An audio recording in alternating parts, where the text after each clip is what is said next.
She looked at the most dangerous man in the room and said, "You have sad eyes." Nobody breathed. Nobody ever said things like that to Luca Moretti. Not the men who owed him money. Not the men who feared him. Not the women who wanted him. In 15 years of watching him move through rooms, not one person had ever looked at him directly, really looked, and said something true. She had paint on her jaw and bare feet on a drop-cloth floor, and absolutely no idea what she had just started. He stood in the doorway of her studio, a room drowning in color and afternoon light. Canvases stacked against every wall, the smell of linseed oil and turpentine hanging in the warm September air. And he looked at this girl, this 24-year-old girl, and felt something happen in his chest that he hadn't felt in so long he genuinely stopped believing it was still possible. He felt caught off guard. "I'm sorry," she said, not sounding remotely sorry. She tilted her head slightly, still studying him the way she studied everything she hadn't finished understanding. "That was probably rude. My father says I say things without enough filter." A small pause. "My father says a lot of things." "Elena." The voice came from behind Luca, one of the estate managers, appearing in the hallway with the anxious energy of a man trying to contain a situation he'd already lost control of. "This is Mr. Moretti. I know who he is," she said, still looking at Luca. "He's the man my father wants me to marry." She said it without cruelty, without performance, with the flat, factual clarity of someone who had been doing their own math for years and had simply arrived at the answer before anyone told her. She looked back at her canvas. "Do you want to come in? Or are you going to stand in the doorway?" Luca Moretti, who had not been invited into a room in approximately a decade, who walked through every door in the world as though it had been erected specifically for his passage, stepped inside. He had not planned to come himself. That was the first deviation. The plan, as it had existed in its clean and perfect form for 8 years, called for lawyers, intermediaries, the kind of careful, documented, arm's-length transaction that insulated him from exactly the kind of complications that arrived wearing bare feet and saying things without filter. But Dante had looked at him across the breakfast table that morning and said, "You're going to send someone else to go look at the girl you're planning to marry?"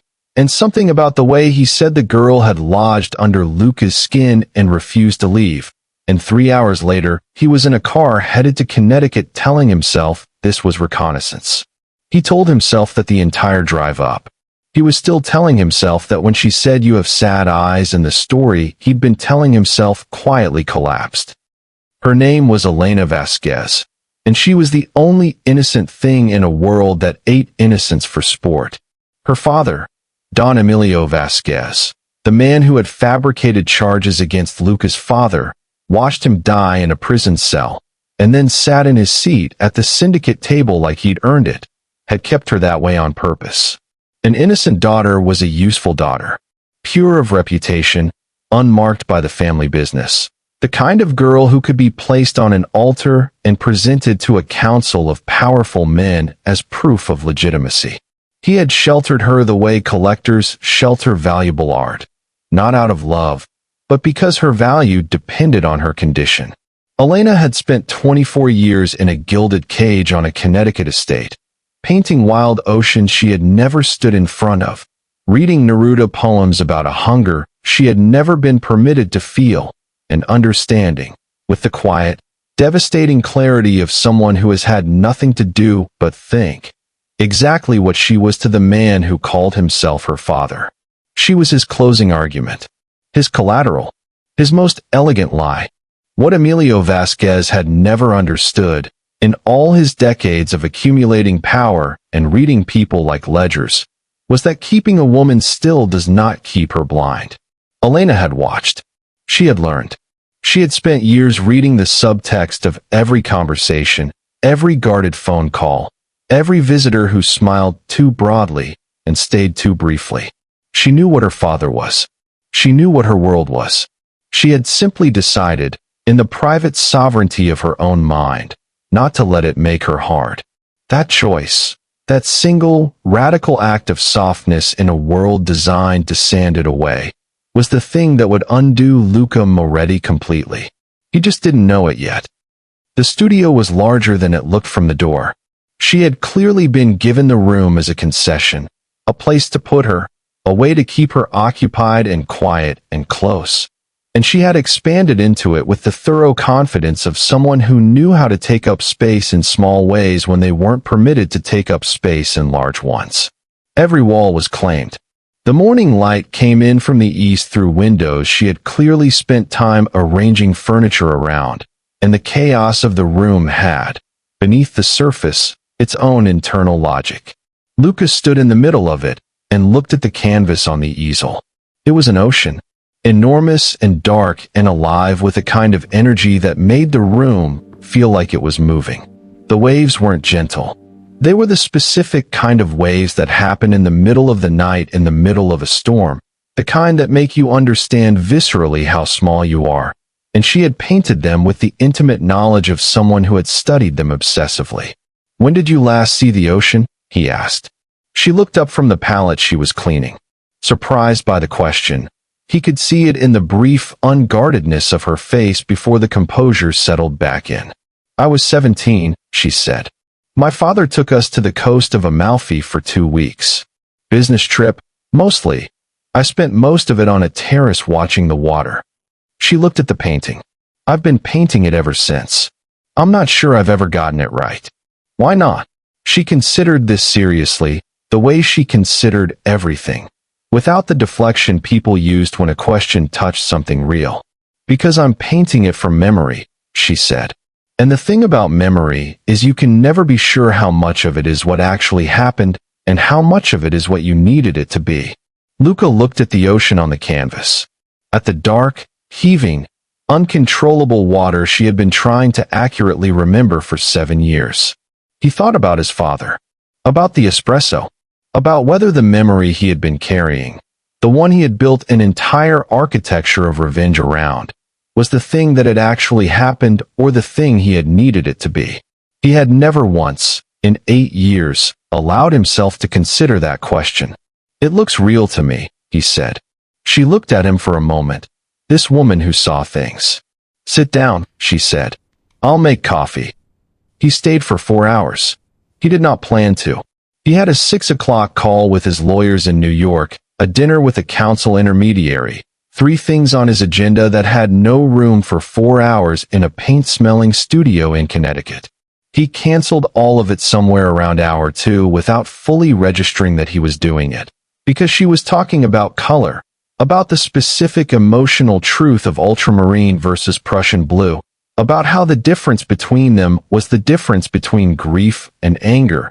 And she said it with such precision and such ordinary confidence that he found himself leaning forward in his chair. No one had made him lean forward in a very long time.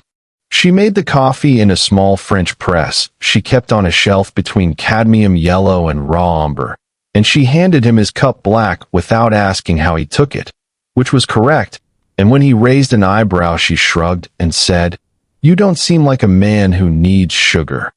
He wasn't sure if it was an observation or an insult, and he suspected she wasn't sure either, and that, the complete absence of calculation in it, was more startling than anything she could have said deliberately.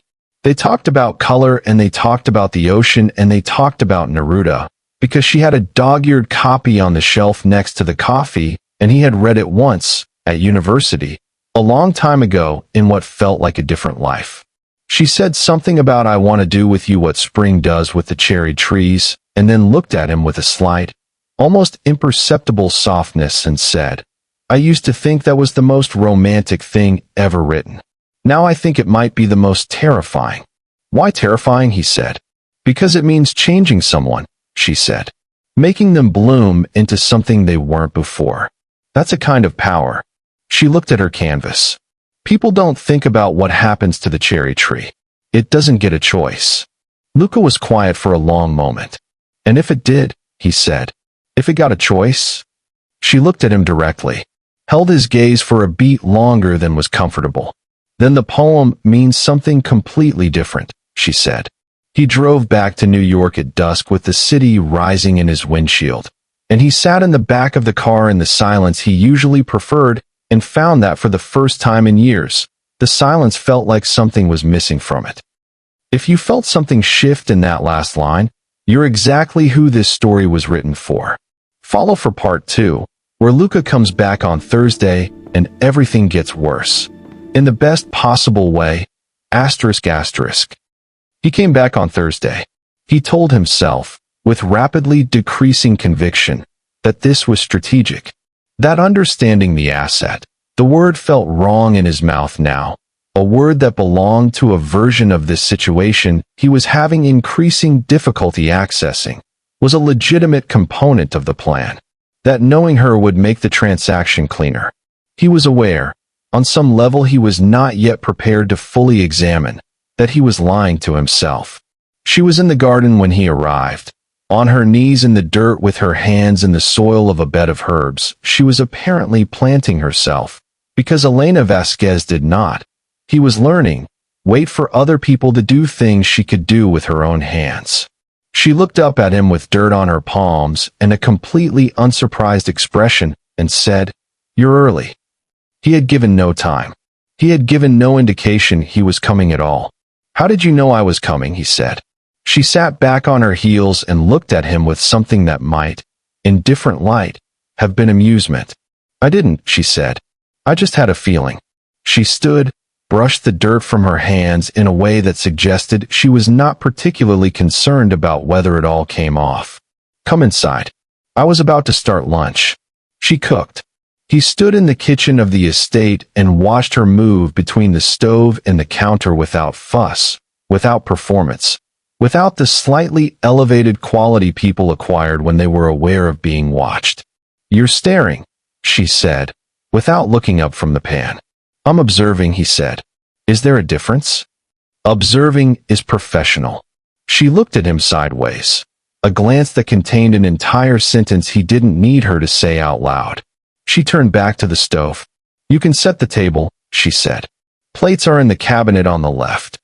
He stood very still for a moment.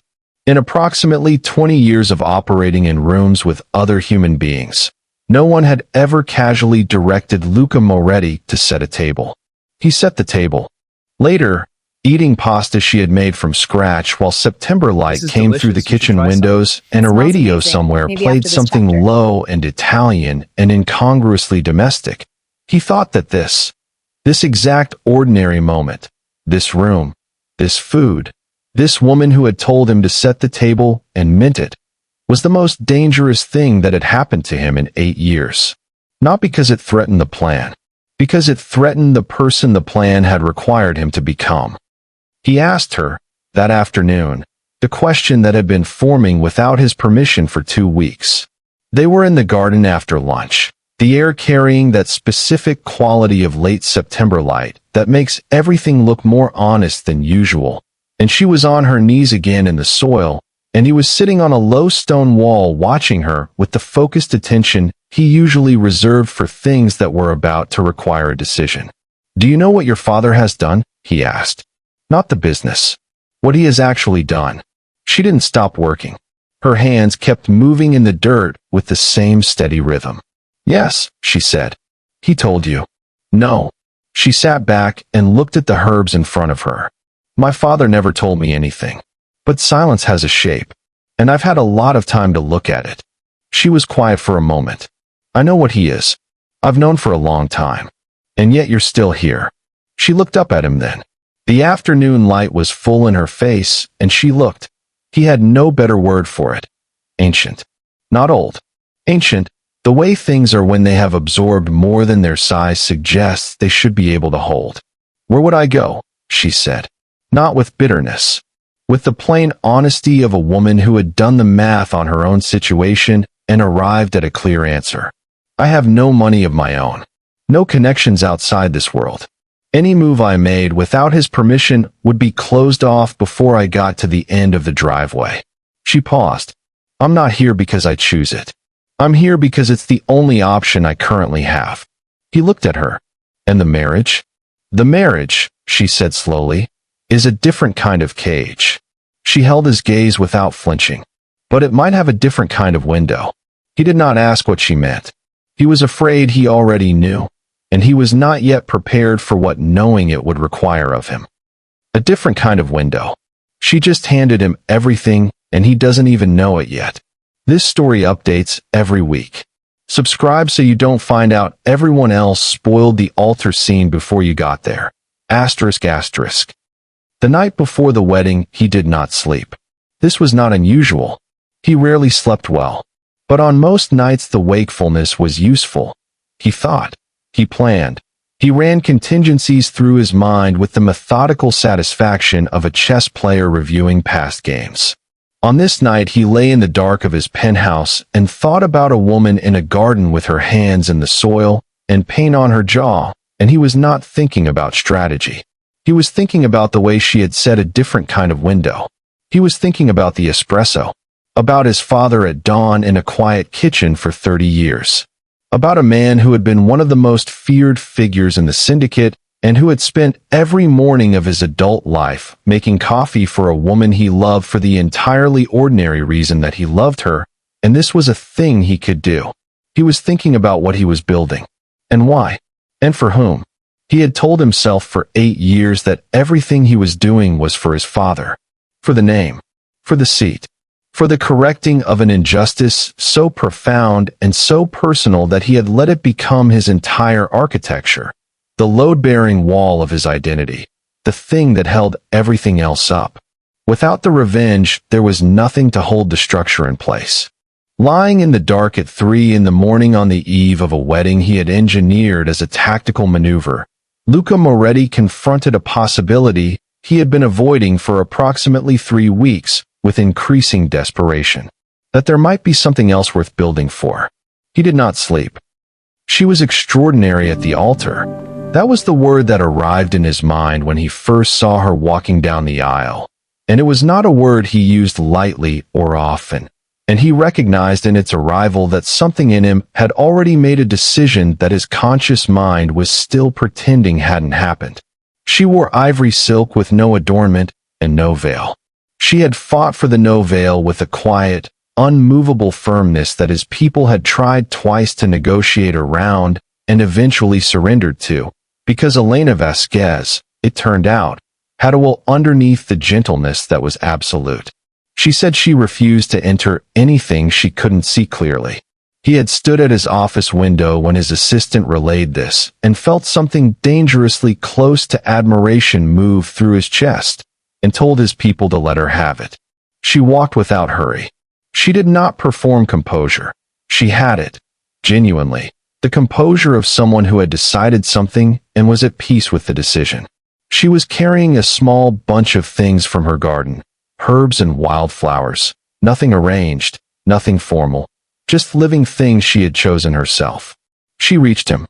They turned to face each other in front of 200 people who were watching a transfer of power and believed they were watching a wedding, and he looked at her, and she looked at him, and the distance between them felt, for a strange, suspended moment, like the only honest thing in the building.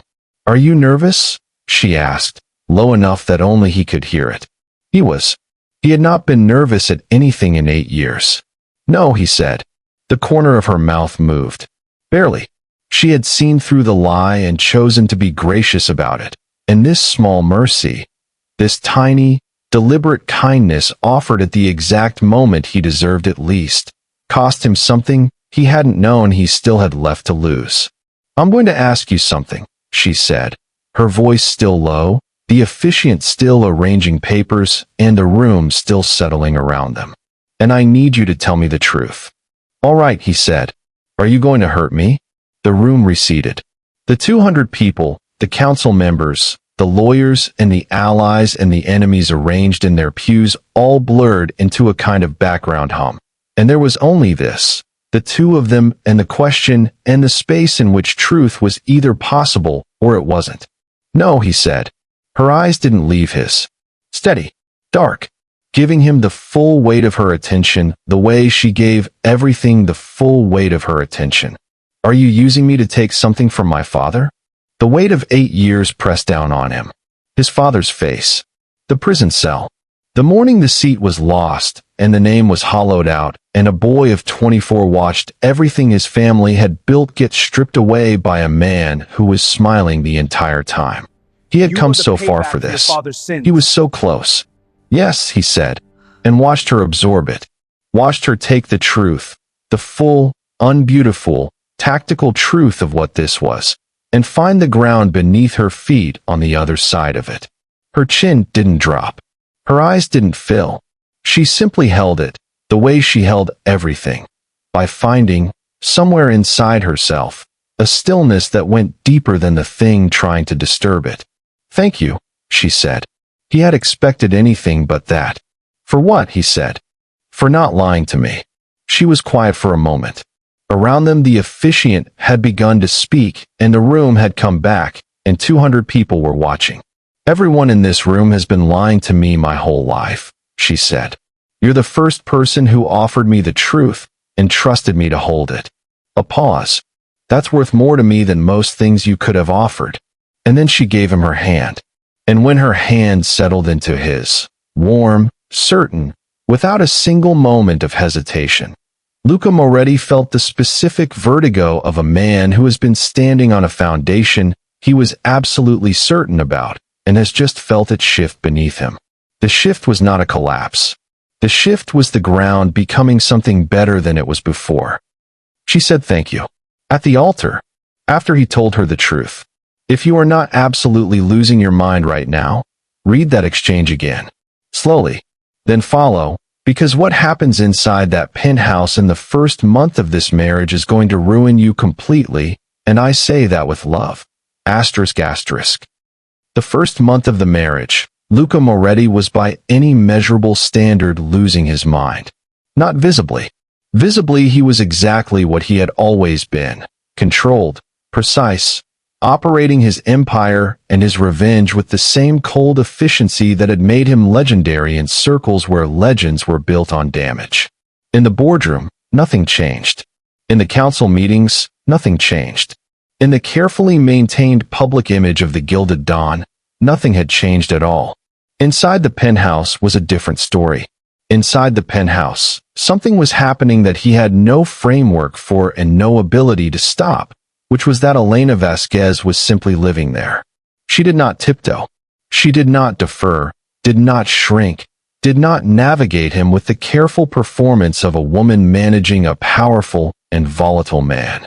She occupied the space with a completeness that was, in his experience, entirely unprecedented.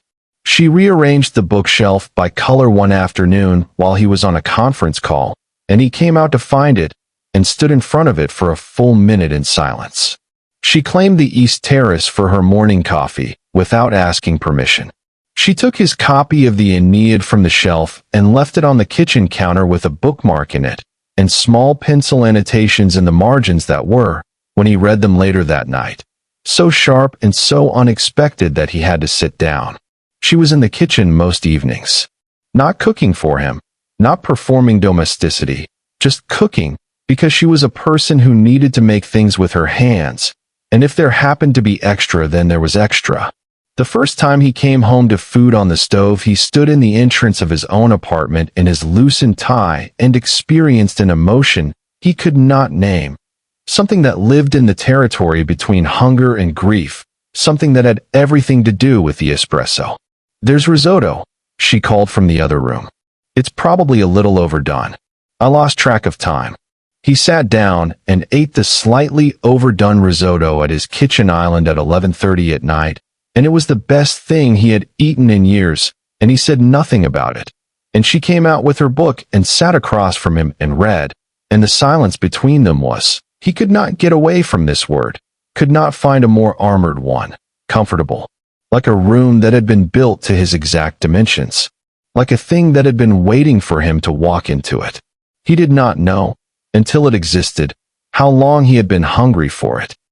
The night she asked about his father, Luca had come home from the kind of evening that left marks he couldn't always hide.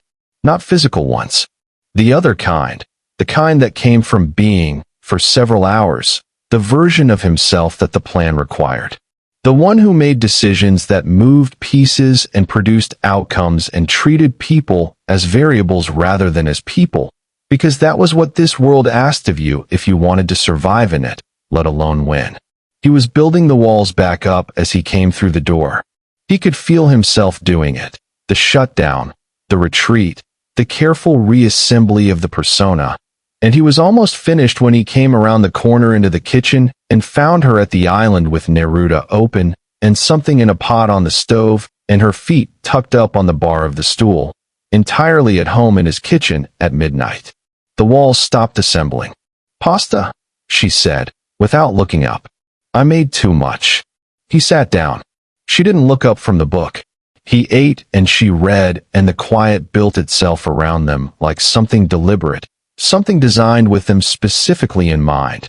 And he felt the marks from the evening beginning to fade in the specific way that things fade when you are somewhere that doesn't require you to hold them anymore. "What are you reading?" he asked. She turned the book so he could see the cover, then turned it back. "He wrote about longing the way most people write about air," she said. "Like it's just a thing that exists, always present, that you only notice when it stops." He looked at her. The light from the stove was warm and low, and it caught the angles of her face, and she was reading with the small frown she got when she was genuinely inside something. Not performing engagement, but actually in it. And he thought he could look at her reading for a very long time without it being enough. "What was your father like?" she asked, still looking at the page. The question landed like a hand through glass. He felt it. Felt the specific impact of it in the place where he had sealed everything. The room he hadn't gone into in 8 years, the door he kept locked and occasionally stood outside of in the dark, listening to what was on the other side and deciding, every time, that he wasn't ready. "Why?" he said. "The first defense. The reflex." She looked up from the book, met his eyes with the calm, patient gaze of someone who has learned to wait for things to arrive in their own time. "Because you've given 8 years of your life to something he lost," she said. "And I want to understand who he was. The actual man. Not the seat. Not the name." She paused. "The man who raised someone capable of all of this." No one had asked him that. Not Dante, not his lawyers, not the council members who spoke about his father's legacy as though he had been a concept rather than a person.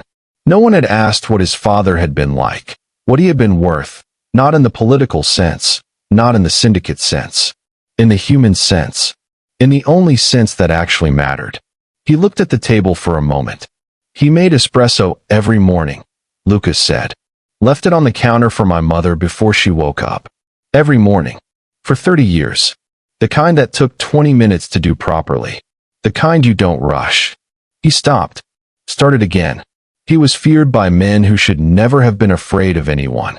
Men with their own armies, their own histories, their own reasons for being the most dangerous thing in a room. "And he used to make espresso at 5 in the morning in a quiet kitchen because my mother liked to wake up to it warm." He paused. Not because someone told him to. Not because it was strategic. Because he loved her, and this was a thing he could do. He stopped. Elena had set down the book at some point. He hadn't noticed. She was looking at him with an expression he had no category for. Not pity, not sympathy, not the practiced compassionate face people wore when they were performing care. She was looking at him the way she looked at the ocean painting. Like she was trying to get it right. "He sounds like someone who understood what was actually real," she said quietly. "Yes." The word came out rough. He cleared his throat. "Vasquez put him in prison on fabricated charges. My father was not a clean man. None of them were. But the specific charges were manufactured. He knew it. Everyone at the table knew it. No one moved. He looked at his hands. He had a heart attack 8 months in. He was 61 years old. The kitchen was very quiet. Elena reached across the table and put her hand over his. Not squeezing. Not patting, just placing it there, warm and steady, like a presence. Like the specific and irreplaceable comfort of not being alone with a thing. "Tell me more about him," she said. "Tell me about the mornings." And Luca Moretti, who had not cried at his father's funeral because he was 24, and already becoming the person the plan would require him to be, who had not spoken about his father as a human being in 8 years of furious, methodical, all-consuming effort, talked. He talked for an hour. She listened with her whole body, asking small questions at exactly the right moments. The questions of someone who genuinely wanted to see the picture clearly and not just collect enough to seem engaged. She didn't let go of his hand. When he finally stopped, the kitchen was dark except for the stove light, and it was past 2 in the morning. He would have liked you, Luca said. It arrived without his permission. He meant it completely. Something moved in her face, something she pressed back gently, with the care of someone who understood that certain moments needed to be handled slowly. I think I would have liked him, she said. He looked at her across the low light. At the woman who had asked about the espresso, who had held his hand in the dark while he found his way back to his father as a person and not just a reason. He thought, with a clarity that was more frightening than any decision he had ever made in any room in any city. I am in serious trouble. He thought it clearly, calmly, with the complete acceptance of a man receiving a diagnosis he had been half expecting for weeks. He was in serious trouble. He didn't move his hand. He would have liked you. For words. Unprompted. From a man who has not said a soft thing in 8 years. If your chest just did something. That's the point. Subscribe. Next week he builds her a studio and doesn't tell her why. And somehow that's the most romantic thing in the whole story. Asterisk asterisk. She found the studio on a Tuesday morning in November. He had arranged it in the 2nd week of the marriage, had the room cleared, the north-facing windows uncovered, proper storage installed, the specific type of easel she used ordered and assembled, the particular palette of oils he had observed on her shelves in Connecticut sourced and stocked. He had not told her. He had told himself he was ensuring she had what she needed to be functional and comfortable, which was a reasonable thing to do for someone living in his space. He had told himself this with the focused conviction of a man who has been lying to himself long enough to have developed real skill at it. She came to dinner that evening quieter than usual. He waited. He had learned the particular quality of her silences by then. Which ones were contentment, which ones were thought, which ones were something she was deciding whether to say. This one was the third kind. He let her decide. She looked at him over the table. The room, she said finally.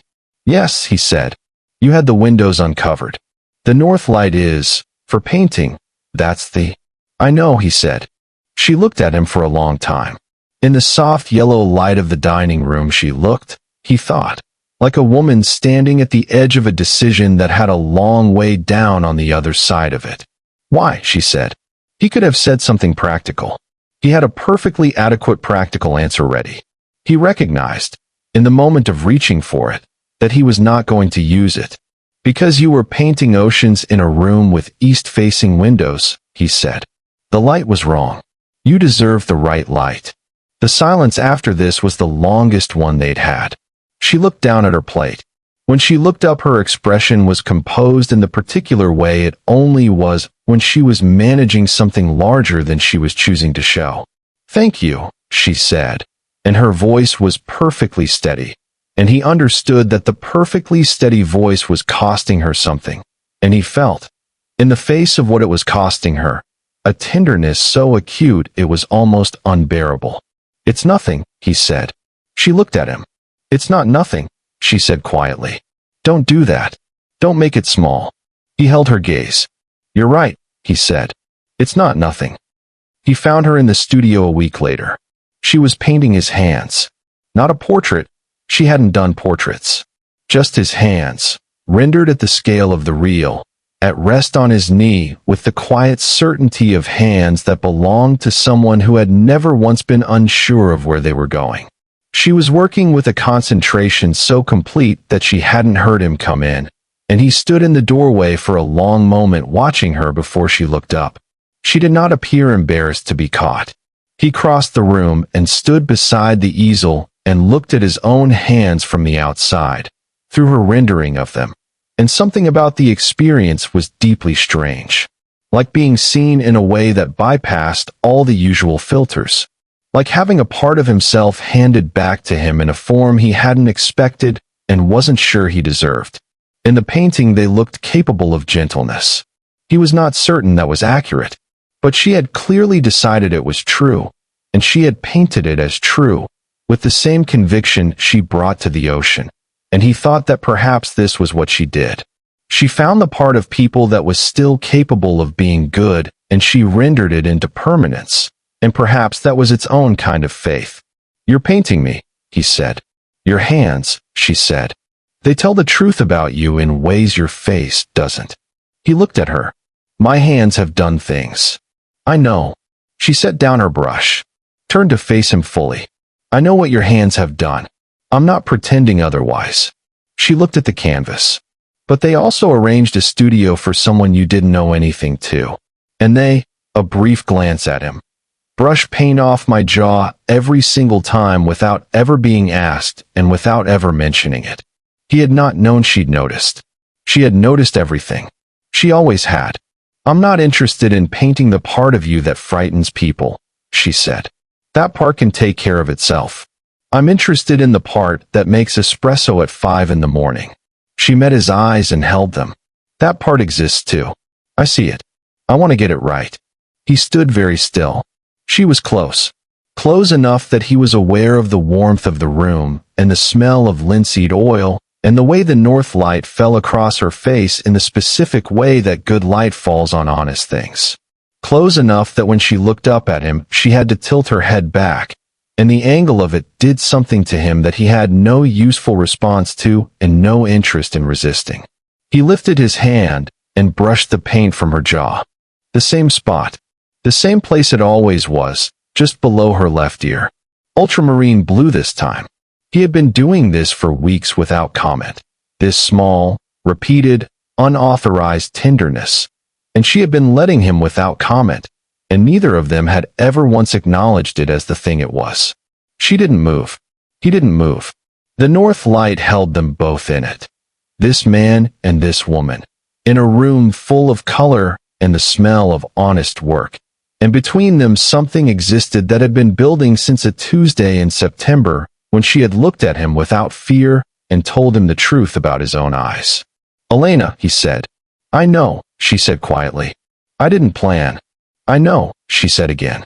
He looked at her. "This changes things." She was quiet for a moment. When she spoke, her voice was soft and entirely sure. The voice she used when she had already decided something and was simply confirming what was already true. "Things changed a long time ago," she said. "I've just been waiting for you to catch up." "I've just been waiting for you to catch up." She knew. She always knew. And now so do you.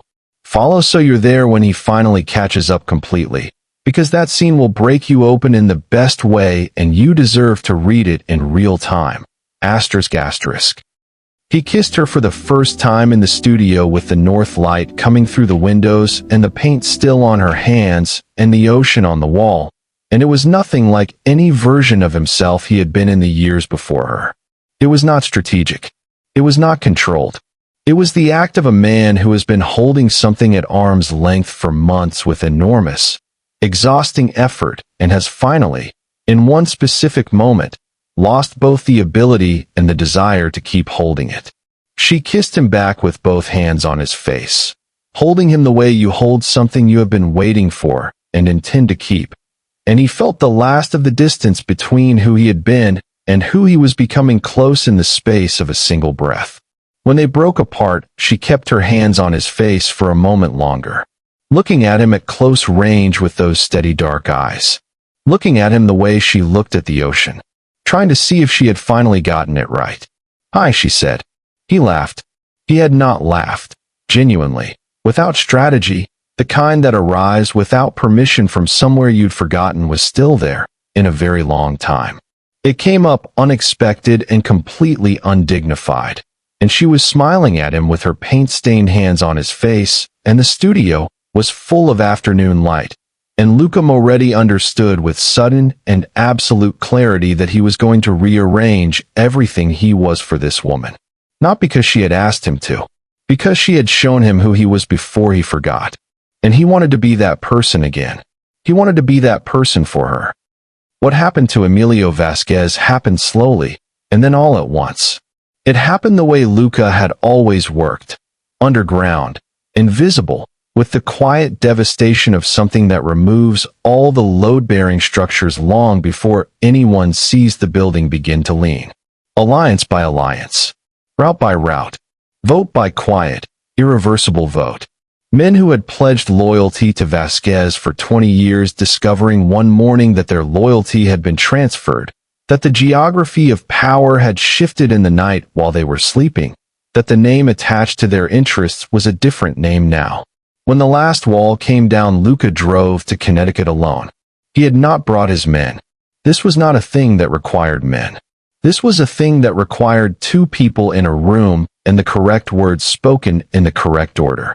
Vasquez was in his study, the same study where he had spent 30 years accumulating power and calculating angles and treating people as pieces on a board that existed solely for his use.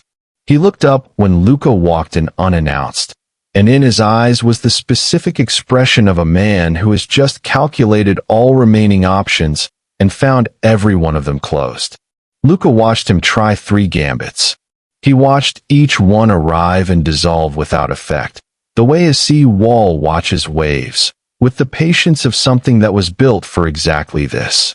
On the 4th and final one, the threat to destroy Elena's understanding of their marriage, to ensure she knew what she had been used for, Luca felt something move in his chest that was not anger. It was colder than anger. It was pity. She knows, Luca said. I told her on the day we married. She held the full truth of what this was, and she chose to stay. You would never understand that, because no one has ever known the whole truth about you and chosen to stay. Vasquez looked at him. You built a cage for her and called it protection, Luca said. You thought keeping her innocent meant keeping her manageable. What you actually did was give her nothing to do but think. And she thought her way to a clearer understanding of this world than anyone I have ever met. He paused. She is extraordinary. She built that entirely in spite of you.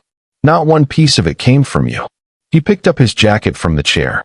The seat transfers Friday. Your accounts will reflect the settlement terms. He looked at the man who had taken his father from him for the very last time. If I were you, I would spend whatever time you have left trying to understand what you actually lost here. It wasn't the seat. It wasn't the money or the routes or the council votes. He held his gaze for one final moment. It was the chance to know who she is. And you will never have it. That is the only loss that matters. He left Vasquez in the diminished dark of his diminished study. He did not look back. She was at the window when he came home. Dawn was finding its way into the city in the slow, reluctant way it did in late November, the dark sky softening by degrees, black to gray to the particular shade of early morning blue that existed for only 20 minutes before the city swallowed it whole. She was standing with her coffee and one of his sweaters, a habit she had quietly acquired in the 3rd month without comment, and that he had approximately no words for the effect of. Watching the light change with the unhurried attention she gave to everything she found worth understanding. She heard him come in. She didn't turn.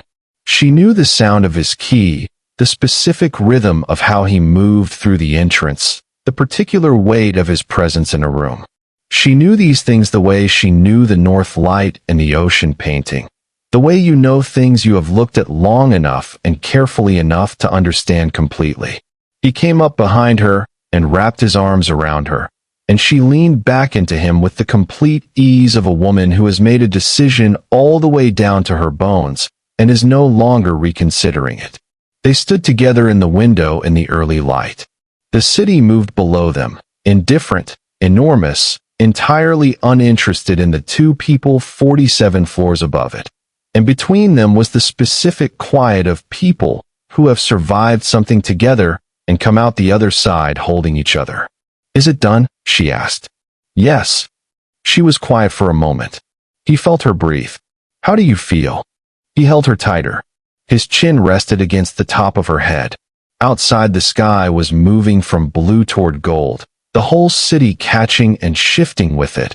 And he stood in the light of it with this woman in his arms and felt for the first time in longer than he could accurately calculate, the extraordinary relief of a person who has put down something very heavy and straightened up and found that they are still standing. Like I can breathe, he said. Like there's been something on my chest for 8 years, and it's finally, he stopped. He was still not practiced at this, at locating the interior thing and giving it accurate language. She had been teaching him, but he was slow at it, and she had never once rushed him. Like I can just be here, he said finally. Just here. Just this. She turned in his arms, looked up at him in the morning light, her coffee warming between her hands, her hair loose, her face open in the way it only ever was at this hour, before the day required anything of either of them. I know, she said softly. She put her hand on his chest, over his heart, where she always put it. I can feel it. The difference. He looked at her face. He had been looking at her face for months with the kind of attention he had previously reserved for problems that needed solving, and it had taken him an embarrassingly long time to understand that this was what it looked like when you were not trying to solve something, when you were simply trying to see someone, when you had found something worth seeing and wanted, with an urgency that had nothing to do with strategy and everything to do with something much older and much more honest, to see all of it. All of her, for as long as she would let him. I made you a vow, he said. At the altar. You didn't hear it. She tilted her head slightly, waiting with the patience that was entirely and specifically hers. The officiant had started talking, he said. You were looking at me, and I said it quietly. I didn't mean for you to hear it then. He paused. I don't think I had earned the right for you to hear it yet. What did you say? She asked. The city blazed gold outside the window. The morning came fully open around them. He looked at her, at the woman who had told him he had sad eyes on a Tuesday in September, and made him coffee without asking how he took it, and painted his hands until they looked like they belonged to someone capable of love, and held him steady in a midnight kitchen while he found his way back to his father as a person and not just a reason. And he felt 8 years of grief and strategy and cold rooms and carefully constructed solitude converge into something he had no name for except this is what I was building toward this whole time. I just didn't know it yet. I said, when this is over, I will spend the rest of my life learning to deserve you. She looked at him for a long, still, luminous moment. And now, she said softly. Now I think, he said, that learning to deserve you might take the rest of my life. And I want the rest of my life for it. I want every single morning of it. Her eyes were bright. She pressed her hand harder against his chest, over his heart, feeling what was there. You've been deserving me for months, she said. You just couldn't see it yet. He pulled her close. Her coffee was between them, and the city was gold outside, and her hand was on his heart where it had always belonged.